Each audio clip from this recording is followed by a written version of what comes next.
Welcome to all, आप सभी को स्वागत है मनीष मेडिकल लेक्चर्स में।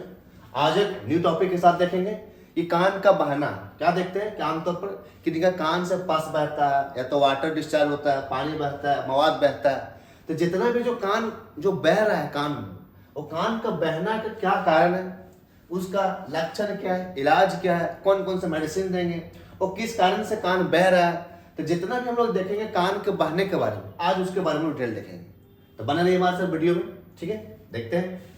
तो सबसे पहले है कि ईयर डिस्चार्ज। ईयर डिस्चार्ज का मतलब क्या बोल रहे हैं कि जो कान से जो पानी बह रहा है, या तो पस बह रहा है, कोई मेवाद बह रहा है, तो उसके बारे में सबसे पहले वो है क्या। तो सबसे पहले बोल रहा है ear discharge any fluids coming out from the ear such as water, pus और ब्लड। डिस्चार्ज का मतलब क्या होता है? डिस्चार्ज का मतलब किसी चीज का बहना, निकलना। तो कहां से बोल रहा है? ईयर से, कान से बहना, कान से निकलना। तो क्या हो सकता है कि कोई फ्लूइड हो सकता है, फ्लूइड मतलब किसी प्रकार का तरल पदार्थ हो सकता है, कोई लिक्विड हो सकता है, या तो किसी प्रकार का वाटर, पानी, मवाद, या तो खून हो सकता है। तो जो कान से बह रहा है उसको बोलता है ईयर डिस्चार्ज। तो समझ आया कि क्या क्या हो सकता है? फ्लूइड हो सकता है, वाटर हो सकता है, ब्लड हो सकता है। It's may be thin, thick, smelly और clear depending on the cause. जो पानी जो बह रहा है, जो कान से आपको तरल पदार्थ आ रहा है, या तो गीला आ रहा है, हो सकता है पतला हो सकता है, गाढ़ा हो सकता है, बदबूदार हो सकता है, या तो साफ हो सकता है। वो डिपेंड करता है कि किस कारण से हुआ, उसका काउजेज क्या है। जो आपका कान बह रहा है, जो डिस्चार्ज हो रहा है, उसका कारण उस पर डिपेंड कर सकते हैं, ठीक है। नेक्स्ट बोल रहा है कि टाइप्स ऑफ ईयर डिस्चार्ज। जो कान जो डिस्चार्ज हो रहा है वो कितने टाइप्स का डिस्चार्ज हो सकता है। तो सबसे पहले समझ में कि ईयर डिस्चार्ज होता क्या। ईयर डिस्चार्ज का मतलब है कि अपना कान से किसी प्रकार का तरल पदार्थ बहना, वाटर बहना, खून बहना, जो भी आ रहा है। तो कैसा हो सकता है? बदबूदार हो सकता है, गाढ़ा हो सकता है, चिपचिपा हो सकता है, विस्कस हो सकता है, या तो साफ हो सकता है, क्लियर हो सकता है। तो अपना ईयर डिस्चार्ज बोले। फिर बोला कि टाइप्स, कौन कौन सा टाइप्स होते हैं। तो क्या बोल रहा कि वाटर डिस्चार्ज, यूजुअली इन्फेक्शन और एलर्जी। वाटर डिस्चार्ज मतलब पानी बहना, पानी जैसा बहना। तो पानी जैसा जो बह रहा है तो या तो एलर्जी कारण हुआ होगा, या तो किसी प्रकार का इन्फेक्शन कारण हुआ होगा। बोल रहा पस डिस्चार्ज इंडिकेट बैक्टीरियल इन्फेक्शन। जब पस का डिस्चार्ज हुआ है, समझ में आ रहा है वहां पे किसी प्रकार से बैक्टीरियल इन्फेक्शन हुआ है। अगर वाटर डिस्चार्ज हो तो क्या बोले कि ये किसी प्रकार का इन्फेक्शन हुआ होगा, या तो एलर्जी हुआ होगा। लेकिन पस अगर बन रहा है, वहां पे पस बह रहा है, तो हो सकता है बैक्टीरियल इन्फेक्शन हो सकता है। ब्लड स्टेन डिस्चार्ज इंजरी और सीवियर इन्फेक्शन। अगर ब्लड का स्टेन उसमें देखा जा रहा है कि वहां जो कान से ब्लड बह रहा है, इससे समझ कि इंजरी हुआ, या तो किसी प्रकार घाव हुआ होगा, वहां जख्म हुआ होगा, या सीवियर इन्फेक्शन हुआ होगा। तो डिपेंड करता है कि जो कान में जो बह रहा है, जो लिक्विड बह रहा है, विस्कस बह रहा है, वो काउजेस पर डिपेंड करता है किस कारण से हुआ है। अगर एलर्जी कारण हुआ तो पानी जैसा डिस्चार्ज होगा, बैक्टीरिया कारण हुआ तो पस जैसा विस्कस चिपचिप होगा। अगर ब्लड आ रहा है नाक से, कान से अपना, तो वहां समझ में आया कि इसी पर इंजरी हुआ है, वहां पर घाव बना है, ठीक है। नेक्स्ट देखते हैं। नेक्स्ट बोला काउजेज। ये कौन कौन सा काउजेज है, कौन कौन से कारण है जिसके कारण से आपका जो कान से जो डिस्चार्ज हो रहा है, ईयर डिस्चार्ज, उसके बारे में सबसे पहले बोल रहा है ईयर इन्फेक्शन। ओटिस मीडिया या ओटिटिस, जो अपना ओटिटिस है एक्सटर्नल, मतलब ओटिस के बारे में, कान के बारे में बता रहा है कि वहां पे किसी प्रकार का इन्फ्लेमेशन हुआ है, डिजीज हुआ है। मोस्ट कॉमन काउज, ये अपना मोस्ट कॉमन काउज सकता है कि अपना जो ईयर है उसमें किसी प्रकार से इन्फेक्शन होना वहां पे। अब इन्फेक्शन देख सकते हैं, तो बैक्टीरियल इन्फेक्शन हो सकता है, या तो किसी प्रकार का इन्फेक्शन हो सकता है, एलर्जी हो सकता है, या तो किसी प्रकार का सीवियर इन्फेक्शन हो सकता है, इंजरी हो सकता है। उसके कारण ये क्या बोलो कि मोस्ट कॉमन। आगे देखते हैं होल इन ईयर ड्रम। आपका जो ईयर ड्रम है, जो कान का पर्दा बोलता है कि कान का पर्दा फट गया, इस कारण उसका डिस्चार्ज हो रहा है, वाटर डिस्चार्ज हो रहा है। तो परफोरेटेड ईयर ड्रम, जो अपना ईयर ड्रम्स होता है, ईयर ड्रम्स में जो अपना होल है, वहां पे क्या हो जाता है, ईयर ड्रम में वहां पे होल जा रहा है, वहां छिद्र बन जा रहा है। इन्फेक्शन काउजेस रप्चर, जो वहां पे इन्फेक्शन जो हुआ है किस कारण से, कि वहां जो पर्दा जो था ईयर ड्रम और रप्चर हो गया हुआ, लीडिंग टू डिस्चार्ज। जब पर्दा जब रप्चर हो जाएगा तो क्या करवाएगा? डिस्चार्ज करवाएगा। नेक्स्ट बोल रहे हैं swimmers ears, water trap in ear cause infection. Swimmer ears में क्या देखते हैं? स्विमर्स जो ईयर्स है, इसमें वाटर अगर ट्रैप कर जा रहा है, कान में अगर पानी फंसने से किसी कारण से कान में पानी चला गया, तब पानी चला गया, उसके कारण से भी इन्फेक्शन करवा सकते हैं वहां पे। तो ये सब अपना काउजेस था। और नेक्स्ट देखते हैं अपना, नेक्स्ट बोल रहे हैं इंजरी और ट्रमा। अगर किसी प्रकार से इंजरी हुआ हो, ट्रमा हुआ हो, उसके कारण से भी आपका ईयर डिस्चार्ज होगा।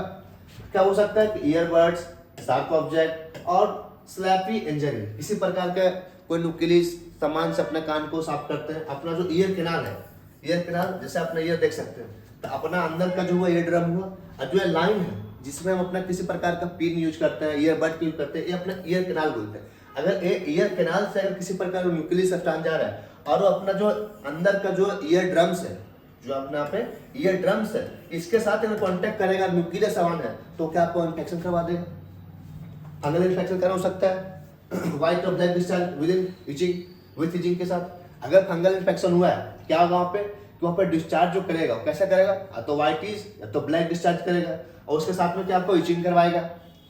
ठीक है, कोलेस्टोमा, इसमें क्या होता है, abnormal skin growth causing foul smelling discharge. अगर किसी प्रकार का असामान्य वहाँ पे वृद्धि हो रहा है, कोई त्वचा वृद्धि हो रहा है, कोई स्किन वृद्धि हो रहा है, उस कारण से बदबूदार डिस्चार्ज होगा, बदबूदार उसमें स्मेल आएगा। ठीक है, नेक्स्ट सिम्टम्स क्या देख सकते हैं कि ईयर पेन होगा। अगर जब आपका कान से डिस्चार्ज हुआ है, वहाँ पे इन्फेक्शन हुआ है, तो क्या क्या देख सकते हैं कि हो सकता है आपका ईयर पेन होगा, कान दर्द करेगा आपका। ठीक है, हियरिंग लॉस और मफल्ड साउंड, सुनाई में कम देना या तो आवाज दब कर आना। बैड स्मेल फ्रॉम ईयर, कान से बदबू आना उसमें कान में आएगा अपना। Fever if infection is severe, गंभीर इन्फेक्शन हुआ होगा तो उसमें अपना बुखार आ जाएगा। इचिंग इनसाइड ईयर्स, कान में अगर फंगल के कारण हुआ तो क्या देखा, ब्लैक व्हाइट डिस्चार्ज होता है, इचिंग करवा रहा था, तो कान के अंदर खुजली आना, fungal infection. Vertigo dizziness in severe cases, गंभीर मामलों में चक्कर आना, ये सब देखा जा सकता है। क्या सिम्टम्स, अभी क्या देखें कि डिस्चार्ज क्या होता है, ईयर डिस्चार्ज, काउजेज देखें किसी कारण से होता है, कौन कौन सा टाइप्स होता है, और अभी लक्षण देखें क्या क्या क्या होगा अगर डिस्चार्ज होगा। तो सबसे फर्स्ट बोल नेक्स्ट अपना कि होम केयर, अगर आपका कान में इंजरी किसी कारण से, इन्फेक्शन कारण से, किसी भी कारण से अगर डिस्चार्ज हो रहा है, तो डिस्चार्ज होने के लिए इसको होम केयर क्या क्या करेंगे, हम कैसे घरेलू उपाय क्या कर सकते हैं। तो सबसे फर्स्ट बोला कि कीप द ईयर ड्राई, अपने कान को साफ रखें। अवॉइड वाटरी, जो अपना वाटर है उसका एंट्री को अवॉइड करें। कान को सूखा रखें, पानी अंदर ना जाने दें। सबसे फर्स्ट क्या करते हैं, देखते हैं अगर इन्फेक्शन हुआ तो डॉक्टर भी बोलते हैं कि सबसे पहले अपने कान में रुई लगा लें, रुई का प्रयोग करें, कॉटन का प्रयोग करके नहाएं। किसी प्रकार का पानी जब चला जा रहा है उसका ड्राई रखें, में से सूखा रखें।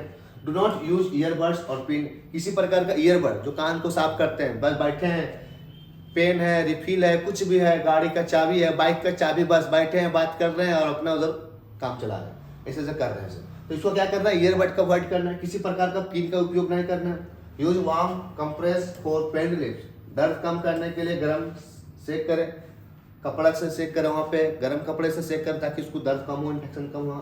Never try to clean deeper inside the ear, अपने से कभी ना ट्राई करें कि जो अपना अंदर का जो गंदगी है साफ करना है, तो डीपर इनसाइड जो अपना ईयर कैनाल है, ये अपना ईयर कैनाल, उससे अंदर जो अपना ईयर ड्रम है, यहाँ पे अपने कभी ट्राई ना करें कि अपने उसको साफ करने के। देख सकते हैं यहाँ पे, ये अपना एक्सटर्नल ईयर हो गया, ये अपना ईयर ड्रम अंदर का है, ये अपना ईयर कैनाल है।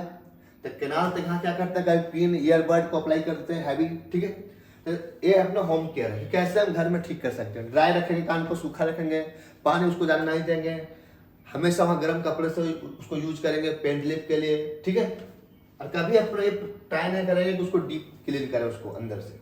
नेक्स्ट अपना ट्रीटमेंट है, ट्रीटमेंट के लिए कैसे उसको ट्रीट करेंगे। अगर किसी का इन्फेक्शन हो गया है, डिस्चार्ज हो रहा है, तो उसको ट्रीट कैसे करेंगे। तो सबसे पहले बोल रहा है ऑफ्लॉक्सासिन ईयर ड्रॉप्स, देख सकते हैं यहाँ पे ऑफ्लॉक्स ईयर ड्रॉप्स आता है अपना, इसको यूज करने के लिए क्या करेंगे। ऑफ्लॉक्सासिन जो है भाई powerful antibiotics year drop use for bacterial ear infection. अगर बैक्टीरियल के कारण ईयर इन्फेक्शन हुआ आपका कान में, तो वहां उसको ट्रीट करने के लिए ईयर ड्रॉप यूज करेंगे, ऑफ्लॉक्सासिन का करेंगे। ठीक है, शक्तिशाली एंटीबायोटिक ईयर ड्रॉप के लिए। यह कान का पर्दा फटता हो तब भी सुरक्षित होती है। अगर आपका ईयर ड्रम रप्चर हो गया हो, उसमें परफोरेटेड ईयर ड्रम्स हो गया हो, रप्चर्स हो गया, उसमें भी एक्ट करेगा। It work by killing bacteria that causes pus, pain and foul smell. Antibiotic का काम क्या करना है कि जो बैक्टीरिया उसको मारना, तो जिसके बैक्टीरिया के कारण जो आपका फाउल स्मेल आ रहा है, बदबूदार सेंट आ रहा है, जो पस बन रहा है, जो पेन हो रहा है, वैसे बैक्टीरिया को क्या करेगा, मारेगा, क्योंकि एंटीबायोटिक से। नेक्स्ट बोलो it reduces year discharge with in 2 to 3 days, 2 से 3 दिन में क्या करेगा, जो डिस्चार्ज हो रहा था उसको कम करने में। डोज कितना बोला कि 3 से 4 ड्रॉप देना है, 2 से 3 टाइम डेली देना है इसको खुराक। ठीक है, नेक्स्ट कौन सा ड्रग देखते हैं हम लोग। नेक्स्ट अपना सिफ्लॉक्सासिन प्लस डेक्सामेथासोन, इसमें 2 केमिकल्स अपने कंपोजिशन आ रहा है, 2। सबसे फर्स्ट अपना सिफ्लॉक्स मतलब सिफ्लॉक्सासिन एंड डी मतलब डेक्सामेथासोन, दोनों का कंपोजिशन मिला क्या है, इट कंबाइंस, कॉम्बिनेशन फॉर्म में आता है एंटीबायोटिक्स प्लस स्टेरॉइड। ये अपना एंटीबायोटिक हुआ और ये अपना स्टेरॉइड का फॉर्म में स्टेरॉइड है। यह क्या काम करेगा कि सिप्रोफ्लॉक्सासिन किल्स बैक्टीरिया, इसे कहा है बैक्टीरिया को किल करना। And dexamethasone reduces swelling and pain, क्योंकि जो स्टेरॉइड का काम है कि स्वेलिंग हो गया हो, पेन हुआ हो, उसको रिड्यूस करने का काम करेगा जो डेक्सामेथासोन है। और सिप्रोफ्लॉक्सासिन का काम है कि जो बैक्टीरिया को किल करने के लिए। तो दोनों कॉम्बिनेशन में सिप्लॉक्स प्लस डी, सिप्लॉक्स और डी दोनों मिला के दे रहे हैं, मतलब सिप्रोफ्लॉक्सासिन और डेक्सामेथासोन। ये अपना एंटीबायोटिक हो गया और अपना स्टेरॉइड हो गया। एंटीबायोटिक काम हो गया बैक्टीरिया को मारना, किल करना, जिस कारण से इन्फेक्शन करवाया। ऐसा काम है कि जो वहां पे स्वेलिंग हुआ, जो वहां पे पेन हुआ, उसको रिड्यूस करना। Best for severe infection with redness and swelling, अगर वहां पे ज्यादा किसी का सीवियर इन्फेक्शन हो गया हो, स्वेलिंग उसमें आ गया हो, रेडनेस हो गया हो, इस कंडीशन में अपना सिप्लॉक्स डी का यूज करेंगे, क्योंकि इसमें दो अपना आ रहा है, स्टेरॉइड भी आ रहा है और एंटीबायोटिक भी आ रहा है, उस कंडीशन में यूज करेंगे। कितना बोल रहा है डोज इसका, 3 ड्रॉप देना है 2 टाइम्स डेली, 3 ड्रॉप करके यूज करेंगे। ये अपना सिप्लॉक्स डी हुआ, अपना फ्लोक्सासिन देखें। नेक्स्ट अपना जेंटामाइसिन, जेंटामाइसिन ईयर ड्रॉप्स है जो जेंटामाइसिन, इसका यूज के बारे में बता रहे हैं। जेंटामाइसिन स्टेरॉइड एंटीबायोटिक्स है but do not safe in perforated ear drum. अगर आपका यहाँ देखिए यूज विथ कॉशन, इसके साथ सावधानी क्या है कि अगर आपका ईयर ड्रम जो है, कान का पर्दा अगर होल हो गया हो, फट गया हो, रप्चर हो गया हो, तो उस कंडीशन में परफोरेटेड में इसको यूज नहीं करेंगे। जेंटामाइसिन मजबूत एंटीबायोटिक है, परंतु जब पर्दा फट जाता है उसमें सुरक्षित नहीं है। इट में cause hearing damage if misuse, अगर इसका प्रॉपर यूज नहीं करेंगे, ईयर ड्रम में अगर लॉस हो गया, ईयर ड्रम रप्चर हो गया, उस कंडीशन में यूज करते हैं तो मे कॉज हियरिंग डैमेज, आपको सुनने की जो क्षमता है, जो शक्ति है, सुनने की क्षमता को नुकसान कर सकता है। डोज कितना कि 3 ड्रॉप देंगे 2 टाइम्स डेली, ठीक है। नेक्स्ट देखते हैं हम लोग। नेक्स्ट अपना ओरल एंटीबायोटिक्स। ओरल एंटीबायोटिक मतलब वैसे एंटीबायोटिक्स, वैसे ड्रग जिसको ओरली थ्रू माउथ के हेल्प से उसको यूज करेंगे, मतलब उसको इंटेक करेंगे, खाएंगे। इट यूज कब यूज करेंगे, use when infection is severe और स्प्रेडिंग, जब इन्फेक्शन सीवियर हो और धीरे धीरे फैल रहा हो, धीरे धीरे फैलने लगे उस कंडीशन में क्या है अपना जो अपना क्लेवो 625 जो अपना इसमें क्या एमोक्सिसिलिन और क्लेवोनेट के साथ अपना आता है, ठीक है। एमोक्सिसिलिन प्लस क्लेवोनिक एसिड रहेगा, ब्रॉड स्पेक्ट्रम एंटीबायोटिक्स है जो सीवियर इन्फेक्शन में यूज कर देंगे। अगर सीवियर इन्फेक्शन आपका ईयर में हो उस कंडीशन में यूज करेंगे। वर्स्ट वेल व्हेन फीवर और स्वेलिंग इज प्रेजेंट, जब आपका फीवर है, बुखार है, स्वेलिंग हुआ है, उस कंडीशन में भी अच्छा वर्क करता है, ठीक है। तो आज हम लोग देखें किसके बारे में, ईयर डिस्चार्ज के बारे में। सबसे फर्स्ट कि ईयर डिस्चार्ज होता है क्या, तो ईयर डिस्चार्ज में क्या देखें, कान का बहना। तो जो कान का बह रहा है तो देखें में फ्लूइड बह सकता है, ब्लड हो सकता है, वाटर हो सकता है। फिर देखें काउजेज किस कारण से हो सकता है। फिर देखें टाइप्स, कौन कौन सा टाइप्स होगा। फिर सिम्टम्स, अगर कान बह रहा है क्या क्या लक्षण दिखने मिलेगा। फिर उसका ट्रीटमेंट, कौन कौन सा मेडिसिन लेंगे, किस कंडीशन में उसको यूज करेंगे। जेंटामाइसिन का कब उसको प्रिकॉशन ध्यान रखेंगे। ऑफ्लॉक्सासिन का कब यूज करेंगे। सिप्लॉक्स और डी का यूज कब करेंगे, सिप्रोफ्लॉक्सासिन डेक्सामेथासोन के साथ। और ओरल एंटीबायोटिक का कब यूज करेंगे। आई होप आप लोग को समझ में आएगा कि कान का बहना के बारे में, कैसे उसको साफ रखेंगे, कैसे सुरक्षित रखेंगे, और होम केयर कैसे अपना ट्रीटमेंट करेंगे, ठीक है। Thank you for watching this video. Please like share this channel.